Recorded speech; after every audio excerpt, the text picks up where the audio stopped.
The question is, why does Nisargadatta say that the end is in the beginning? What Nisargadatta is saying is that change is an illusion, time is an illusion.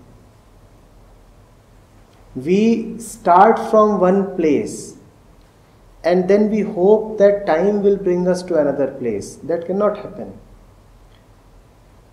To clarify through example, you start from a feeling of loneliness and then you go around searching. You spend time searching for something that can redeem your loneliness. And then you feel that as a result of all this search in time, you will be able to reach fulfillment. Nisargadatta is saying that cannot happen. The beginning is the end. If you begin in loneliness, you will end in loneliness. Time is an illusion. Time cannot change the center you start from. The point you start from is also the point you end at. The beginning of the action is also the fruit of the action. So you need not speculate what the fruit will be. Just look at the beginning.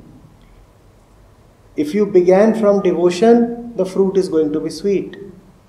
If you began from suspicion, the fruit is not going to be so sweet. If you began from fear, the fruit will be more of fear. If you began from love, the fruit is going to be more of love.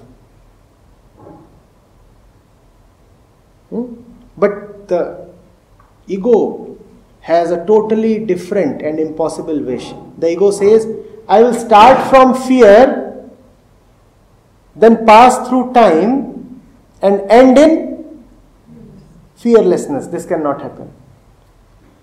Time cannot change the center. Time cannot change the inevitable. So be very particular about where you are starting from. And that point is right now. Right now is where you start from. He also said you and where you start in the absolute. Yes, you and where you start. Yes. You in the sense, your center. That which you take yourself to be. I? Yes, I, yeah, of course. Who else has a center? Truth has no center. Truth has no center.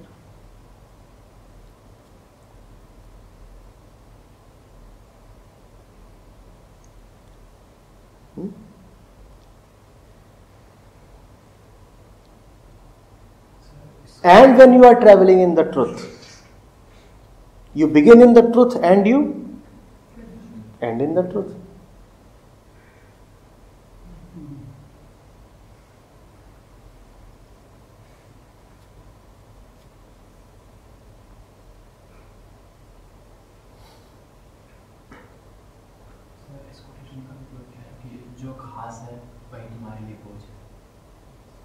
That which is special for you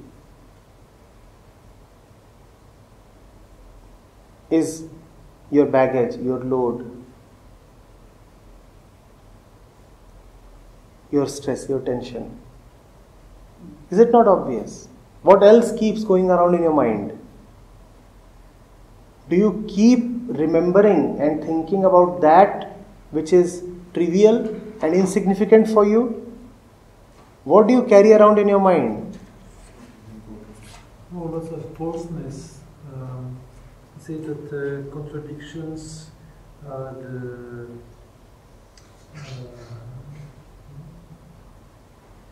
contradictions is what? It's fancies and falseness. Stay with this. What is it that you carry in your mind? What I attach importance to. And whatever you carry in your mind keeps you busy and heavy, obviously. There might be 4.5 billion women in the world. Which particular few women do you carry around in your mind?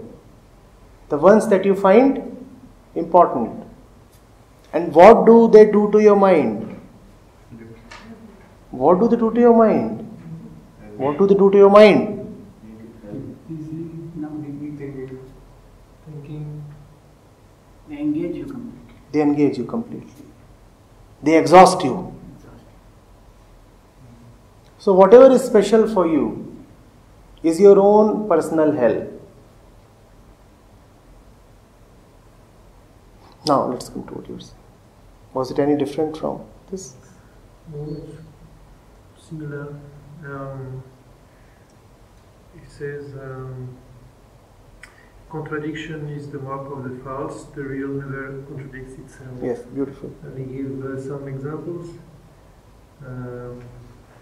If you complain that people are poor, then why don't you share your riches with them? Other examples, but this means that all my mind is completely falseness. Because human people is full of contradiction. When I'm settled, I want to travel. When I travel, I want to settle. When I'm hungry, I want to eat. When I've eaten, I don't want to eat. I want this and that.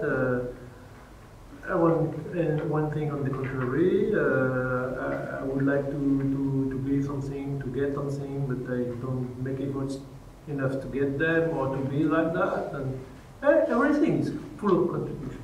Isn't it amazing that we survive to live in this jungle? The guts to give up my contradictions. You don't have to give them up. You have to just see how we manage to keep one thing and its contradiction next to each other and yet feel as if there is uniformity, oneness and harmony.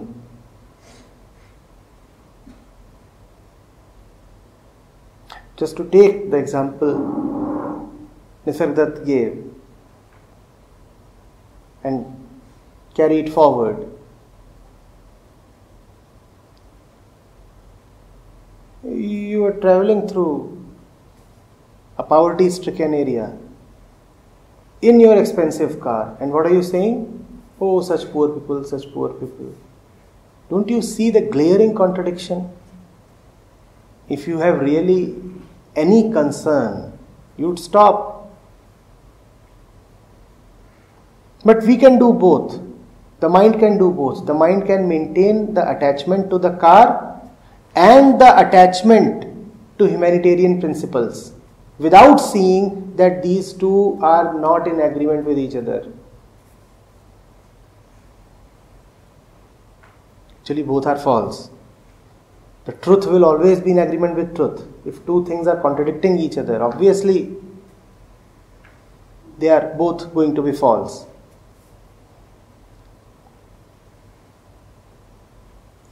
And the false can never be in disagreement with the truth. The truth is nothing that you can agree to.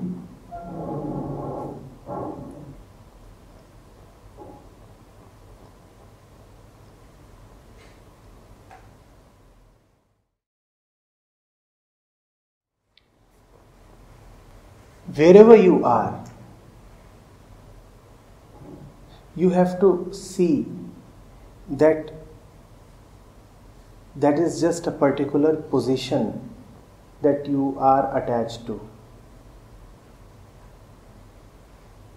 But usually when you see that you are attached to one thing, then the immediate reaction is to jump on to its opposite. Even that is all right. At least you moved out of your comfort zone. At least you moved out of your comfort zone. Growth has taken place. But don't stop there.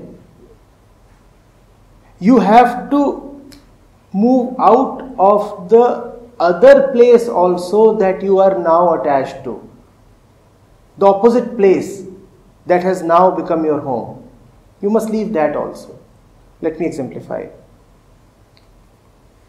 If you have been living mostly confined to a household, then it is a matter of growth for you if you start going out of the house. It is growth. But it is quite likely that when you start venturing out of the house, the outside may attract you so much that you start feeling like staying outdoors more and more. Now what has happened? Firstly, you were attached to the house, now you are attached to the outside. Though the outside is a definite improvement upon the household, at least now you are not confined by the four walls. But attachment is still attachment. Earlier you were attached to the house, now you are attached to the outside. So outgrowing is now needed. What does outgrowing mean? Attached to neither this nor that. So first step is leave the prison. The second step is now don't get attached to freedom either. Growth is get out of the confines of the four walls. Outgrowing means now don't get attached to the outside also. Neither this nor that. Neither this end of the duality nor that end. When you give up both the ends, that is Advait. That is the non-dual natural state of freedom.